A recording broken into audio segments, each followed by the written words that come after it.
Hello, and welcome to Support for Worried Homeschooling Parents, a place dedicated to supporting and reassuring you on your home education journey. The 2-week fix that saved a family from homeschool chaos. A mother stares blankly at a spilled container of glitter.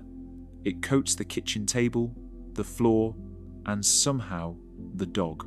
In the living room, one son is trying to scale a bookshelf like it's Mount Everest, while his younger brother has discovered that a permanent marker makes a fantastic mural on the freshly painted white wall. Her eyes are wide, not with anger, but with that hollowed-out exhaustion every parent who has reached their absolute limit recognizes instantly. 3 months. 3 months in, and this was our homeschool, a complete, unmitigated, glitter-coated disaster. I wasn't just failing. I was failing in front of a live audience of the 2 little people I loved most in the world. My boys were miserable. I was miserable.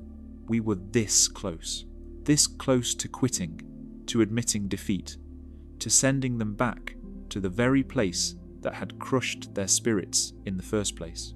And then a friend came to stay for 2 weeks. My friend Beth. She took one look at our beautiful, chaotic mess and introduced one radical idea. An idea so simple and yet so profound, it changed absolutely everything. You see, what you just saw wasn't an exceptionally bad day. That was our normal. I'm Sarah, and those 2 little whirlwinds are my sons, Leo, who's 10, and Sam, who's 8. For 3 months, our home had become a battleground. The enemy? A stack of pristine, unused workbooks and a colour-coded schedule that may as well have been written in a foreign language. Every morning was the same soul-crushing routine. I'd try to herd the boys to the kitchen table, our designated schoolroom. I'd pull out the math worksheets, the grammar exercises, the history reading, and every morning it would backfire spectacularly. Leo, my brilliant fidgety, can't sit still for a second 10-year-old, would stare at the page for about 4.7 seconds before his attention ricocheted off the walls. He'd need a drink. He'd need to tell me a very important fact about a video game. His chair would become a bucking bronco. Sam, my sweet, sensitive artist, would just dissolve. The sight of a worksheet seemed to trigger a deep, existential dread in his little 8-year-old soul. There were tears. There was hiding under the table. There was the time he solemnly tore his math paper into exactly 100 tiny pieces and announced he was making number confetti. I was doing everything I was told to do. I followed the blogs. I bought the recommended curriculum. I created what I thought was a perfect little school at home. But I was trying to cram my square-peg children into a round-hole system. In the process, I was sanding down everything that made them unique and wonderful. They weren't learning. They were performing acts of compliance, and they weren't even doing that very well. The decision to homeschool hadn't been easy. We joined the millions of families choosing to educate at home, often because the traditional school environment just isn't working. For us, that was an understatement. Leo and Sam are energetic. They're bright, they're funny, and they have what the school system politely called challenges with attention, concentration, impulsivity, and hyperactivity. In reality, they were just boys who needed to move and explore and be loud. School, with its rigid rows and endless sitting, was a pressure cooker for them. The final straw came on a Tuesday, now known in our family as the Great Mud Puddle Mayhem. It involved a fleet of paper airplanes, an impromptu game of indoor soccer, and a finale that left a hallway looking like a swamp. The school wasn't amused. We got the call, and we just knew we had to find another way. But this new way was killing us.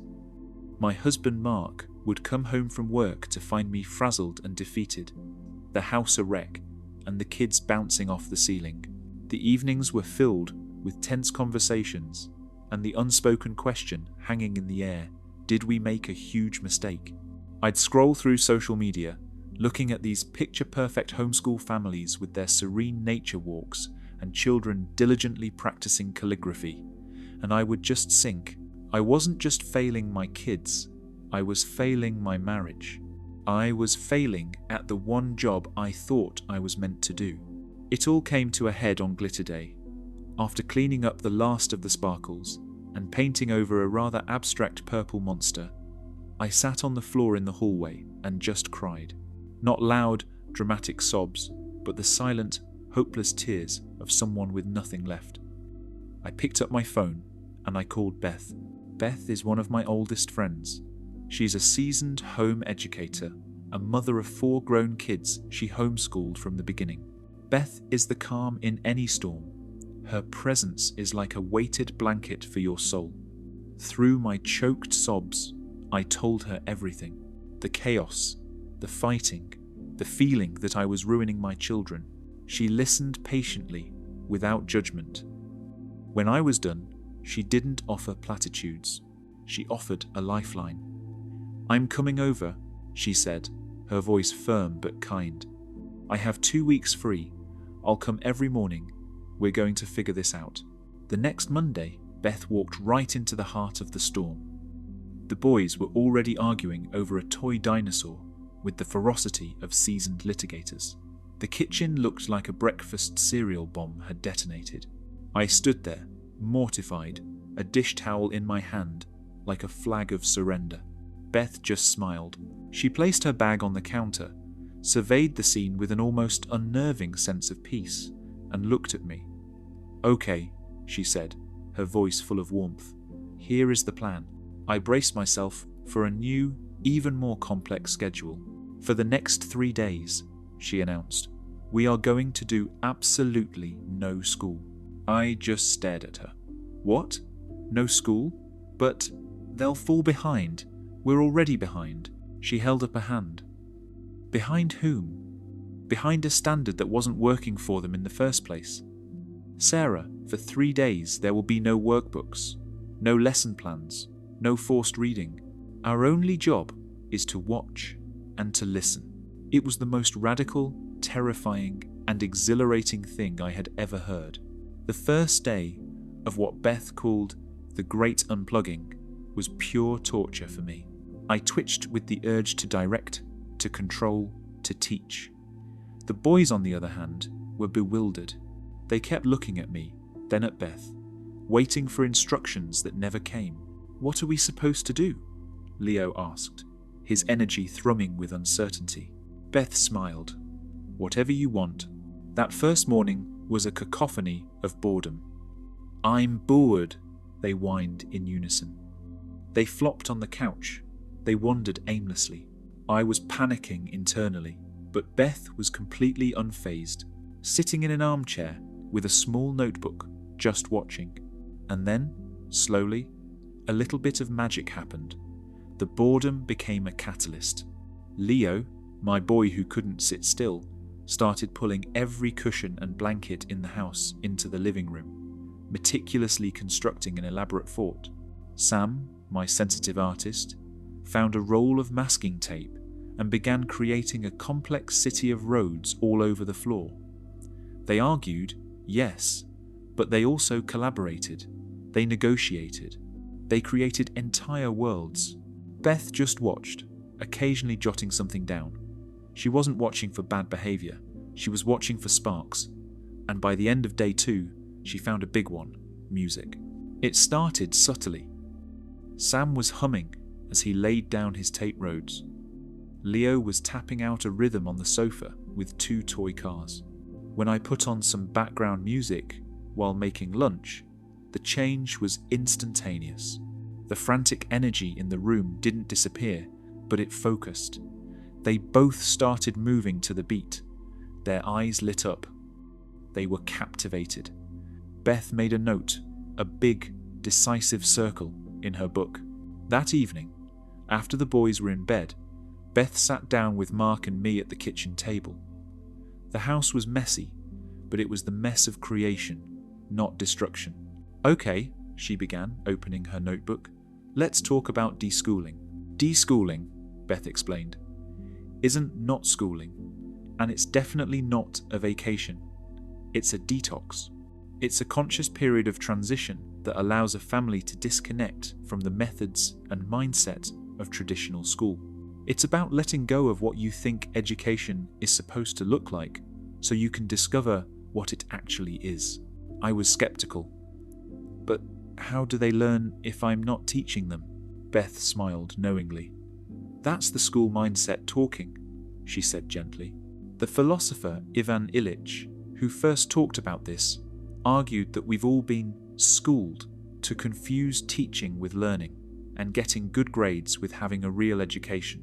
Deschooling is the process of unlearning that. It's about remembering that learning is a natural human instinct. A child is born curious. They don't have to be taught to explore, to ask questions. Our job isn't to pour information into their heads, but to create an environment where their natural curiosity can flourish. She leaned forward. Think of it like this. You wouldn't plant a rose seed in a tiny pot, put it in a dark closet, and then yell at it for not blooming. You'd give it rich soil, sunshine, and water, and you would trust that it knows how to grow. Deschooling is about preparing the soil. It's about reconnecting with your children and rebuilding trust. For them to trust that learning can be joyful, and for you to trust them. Mark, who had been listening quietly, spoke up. But what about the boys' ADHD? They can't focus. They need structure. They don't need the school structure, Beth countered. That structure was failing them. They need a rhythm that works for their brains. They aren't hyperactive. They are kinesthetic learners. They think with their bodies. They learn by doing, moving, and touching. Forcing them to sit still at a desk with a worksheet is like trying to teach a fish to fly. It's not only ineffective, it's cruel. It makes them feel like they are the problem when the method is the problem. She looked at me, her eyes full of compassion. This process is just as much for you, Sarah, as it is for them. You have to deschool yourself from the pressure, from the fear of falling behind. That fear is the single most destructive force in home education. Let it go. The goal isn't to replicate school at home, it's to create a lifestyle of learning that is custom fit to your unique family. The conversation went on for hours.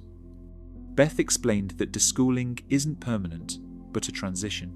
For some families it takes weeks, for others it might take months. A common guideline is 1 month for every year the child was in school. It's an intentional time out to heal and to rediscover a passion for learning in a safe, connected environment.